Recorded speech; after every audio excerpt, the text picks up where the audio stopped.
The needle trembled in Michael's hand as he stared at the face he was about to tattoo, a face that had haunted 15 years of FBI case files and sleepless nights. Across the makeshift tattoo parlor, the man they called Viper had no idea he was asking a former federal forensic artist to permanently mark him with ink, the same artist who had drawn his composite sketch from witness testimony after the Riverside Boulevard murders that had never been solved. Michael Chen had been creating art from human flesh at Millbrook Correctional for exactly 847 days when the man they called Viper first approached his cell with a request that would shatter the carefully constructed anonymity Michael had maintained since his conviction for evidence tampering and obstruction of justice. Not because Michael was eager to return to his former profession, he still had 3 years remaining on his sentence.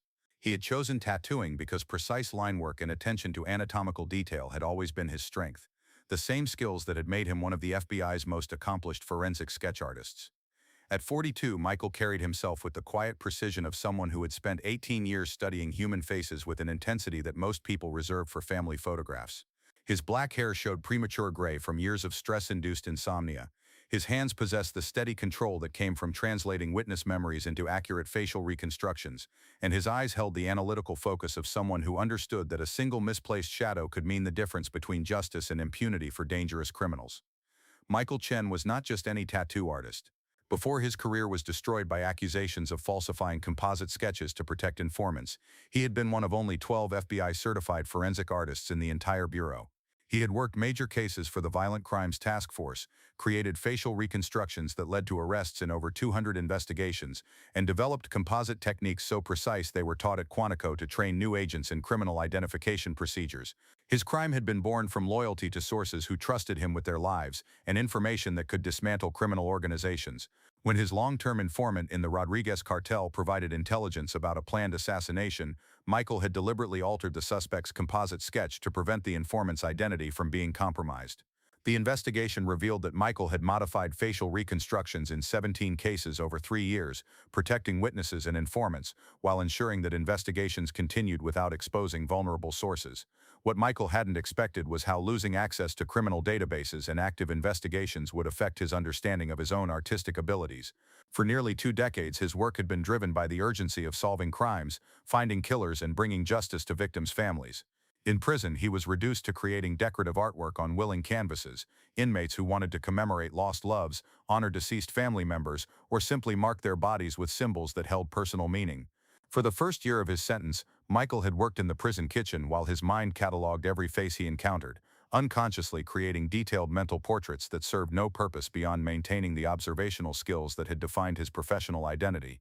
He watched his ability to access criminal intelligence fade, felt his connection to active investigations disappear, and gradually accepted that he would never again contribute to the pursuit of justice. The opportunity to work as a tattoo artist had come through word-of-mouth recommendations from inmates who had seen Michael's precise drawings during art therapy sessions. Michael had started by creating simple memorial tattoos for inmates who wanted to honor deceased family members. Names, dates, portrait work that helped men maintain emotional connections to people they had lost through death or incarceration. Word of Michael's artistic capabilities spread through Millbrook quickly. Inmates began approaching him with increasingly complex tattoo requests, detailed portraits, intricate designs, memorial pieces that required the kind of technical skill and artistic vision that separated professional work from crude prison tattoos created by amateur hands using unsafe methods. Vincent Viper Castellanos had controlled contraband smuggling and external communications in Cell Block B for over 8 years through strategic intelligence and violent enforcement. At 6 feet 2 inches with a lean build, Viper's influence came from his ability to plan complex operations, anticipate security responses, and eliminate threats before they could compromise his carefully constructed criminal network. Viper had earned his nickname through his talent for striking without warning and disappearing before consequences could be traced back to him. He had been convicted of racketeering and weapons charges, but law enforcement agencies suspected his involvement in numerous unsolved murders, disappearances, and criminal conspiracies that had never been successfully prosecuted.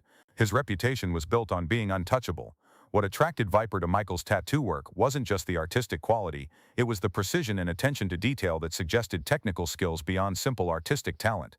Viper understood that someone with Michael's abilities might be useful for projects requiring careful planning, document forgery, or other activities that demanded meticulous attention to detail. The request came on a Tuesday evening when Michael was alone in his cell, working on design sketches for a memorial tattoo. Viper appeared at his cell door without warning, his presence immediately transforming the peaceful workspace into territory where dangerous propositions could be made and accepted or rejected with potentially lethal consequences. "If it isn't Millbrook's newest Michelangelo," Viper announced, his voice carrying controlled menace. "Michael Chen, right? I hear you've been turning this place into some kind of art gallery with needles and ink." Michael looked up from his sketches, his expression carefully neutral despite the obvious threat implicit in Viper's unexpected visit. "I create tattoos for inmates who want memorial work or personal artwork," Michael said simply. "Men bring me ideas for designs they want permanently marked on their bodies. I try to create artwork that meets their expectations using whatever equipment and supplies are available here." "Memorial work and personal artwork," Viper repeated, stepping into Michael's cell with casual authority. "That's interesting because from what I understand, you're not just some jailhouse artist with a steady hand. Word is you used to work for the government, creating pictures of people for reasons that had nothing to do with decoration or remembrance." "I worked as a forensic artist," Michael said carefully. "I created composite sketches and facial reconstructions based on witness testimony and physical evidence. It was technical work that required understanding anatomy, facial structure, and artistic interpretation of incomplete information." Viper moved closer to Michael's work area, scanning the detailed sketches that demonstrated technical skill far beyond typical prison artwork. "Facial reconstructions based on witness testimony," he said thoughtfully. "So you spent your career creating pictures that help law enforcement identify people who didn't want to be identified. That's a very specific skill set, and I'm wondering if it might be useful for solving a different kind of identification problem." "I don't work on law enforcement projects anymore," Michael replied. "My conviction makes it impossible for me to provide assistance to criminal investigations, and I have no interest in becoming involved in activities that could extend my sentence or compromise my chances for successful re-entry after release." "I'm not asking you to work on law enforcement projects," Viper said quietly. "I'm asking for help with something that has nothing to do with investigations or criminal justice. I need artwork that tells a story, and I think your particular background makes you the perfect person to help me create exactly the right message." "What kind of story?" Michael asked carefully, knowing that his artistic abilities were about to be recruited for purposes that had nothing to do with legitimate memorial work. "The kind that needs to be told without words," Viper replied. "The kind that lets certain people know certain things without anyone else understanding the message. I want a tattoo that looks like memorial artwork but actually serves as a map to something that needs to stay hidden until the right person knows where to look for it." The request was exactly the kind of criminal conspiracy that could add years to Michael's sentence if discovered, but declining Viper's proposition could result in immediate physical retaliation. "What kind of map?" Michael asked, understanding that he needed more information before he could determine how to respond safely. "The kind that shows where someone might have left something valuable for safekeeping," Viper said with a cold smile. 3 weeks ago I had to solve a problem that left some evidence buried in a location that certain people need to find so they can make sure it stays buried permanently. I want a tattoo that provides exact directions to that location, but looks like a memorial to my dear departed grandmother who never existed." Michael felt his training and professional instincts awakening despite his determination to avoid criminal activities. Viper was confessing to murder and asking for help concealing physical evidence. "I can't help you conceal evidence of violent crimes," Michael said firmly. "That would make me an accessory after the fact to murder, and I'm not willing to add those charges to my record." Viper's expression hardened as he processed Michael's refusal. "You think you have a choice here?" Viper asked quietly. "Either you create the tattoo I need, or you have accidents that make tattooing impossible for the rest of your sentence. Your choice." Michael stared at Viper's face, memorizing every detail with automatic precision that had made him effective at creating composite sketches during his FBI career. The angular cheekbones, the distinctive scar near the left temple, the slightly asymmetrical eyes that suggested a previous injury, features that triggered recognition from case files he had worked years earlier, before his conviction and imprisonment. "I know you," Michael said suddenly, his voice carrying surprise and certainty. "I drew your composite sketch 15 years ago." The recognition hit Michael like physical impact as he realized he was looking at the face he had reconstructed from witness testimony after the Riverside Boulevard murders, 3 execution-style killings that had remained unsolved because the perpetrator had never been identified. "Vincent Castellanos," Michael whispered. "The Riverside case, 3 victims, execution-style, never solved. You're him. You're the killer I drew in 2008. The revelation transformed their conversation from criminal conspiracy into something far more complex and dangerous. Viper's face went blank as he processed being identified by someone whose professional expertise had been dedicated to helping law enforcement solve exactly the kind of case he represented. "You drew my sketch," Viper said slowly, 15 years ago, for murders that were never solved because no one could identify the suspect. 3 people died on Riverside Boulevard," Michael continued, his training taking control. "Maria Santos, age 24, David Kim, age 31, Angela Rodriguez, age 19. Witnesses described a tall, lean man with distinctive facial scarring who fled the scene after the shootings. I spent 6 hours creating your composite sketch from their descriptions. The case file is still open. The families still want answers. Viper stared at Michael with growing recognition that this conversation had evolved beyond simple criminal conspiracy into a confrontation between someone who had killed 3 people and the law enforcement artist who had tried to help bring him to justice. Those sketches never led anywhere, Viper said finally. No arrests, no charges, no justice for those families you're worried about. The sketches were accurate, Michael replied. I'm looking at the face I drew 15 years ago. Every detail matches. The scar placement, the bone structure, the eyes. You were never caught because witness descriptions weren't enough to identify you, but those families deserve to know what happened to their loved ones. They deserve justice for 3 murders that destroyed multiple families. The standoff stretched between them as both men understood that their conversation had reached a point where multiple outcomes were possible, all of them dangerous. What do you want? Viper asked finally. You want to play detective and solve old cases? You want to pretend you're still working for the FBI? What's your angle here? I want those families to have answers, Michael said honestly. I want Maria Santos' mother to know what happened to her daughter. I want David Kim's children to understand why their father never came home. I want Angela Rodriguez's sister to finally have closure instead of wondering if her sister's killer is still out there. That's what I want, and I think there's a way we can both get what we need. Over the following week, Michael developed a plan that would satisfy Viper's request for a coded tattoo, while secretly providing law enforcement with information that could finally solve the Riverside Boulevard murders. The design appeared to be a memorial tattoo honoring a fictional grandmother, but hidden within the artistic elements were precise details about the location where Viper had buried evidence from recent murders, along with coded references to his involvement in the 15-year-old case. The tattoo design was a masterpiece of dual purpose, clearly readable as sentimental artwork to any casual observer, but containing specific geographical coordinates, victim names encoded in decorative elements, and artistic details that would be immediately recognizable to any FBI agent familiar with the Riverside case files. Michael embedded information that would solve both current and historical crimes while appearing to help Viper conceal evidence. But Michael's most brilliant innovation was incorporating elements into the tattoo design that would photograph clearly under specific lighting conditions used in law enforcement documentation. The tattoo would appear normal under standard lighting, but would reveal additional hidden details when photographed using UV photography techniques that police departments use to document evidence and identify suspects. The tattooing session took place over 3 consecutive evenings, with Viper believing he was receiving artwork that would help him conceal evidence, while Michael was actually creating a detailed confession that would solve multiple murders and provide law enforcement with evidence that had been missing for 15 years. Each session required Michael to maintain perfect composure while permanently marking Viper's skin with information that could destroy him. This is beautiful work, Viper said as Michael completed the final details during their 3rd session. My grandmother would be honored to have such a magnificent memorial. You've captured every detail I wanted preserved for posterity. The irony was devastating.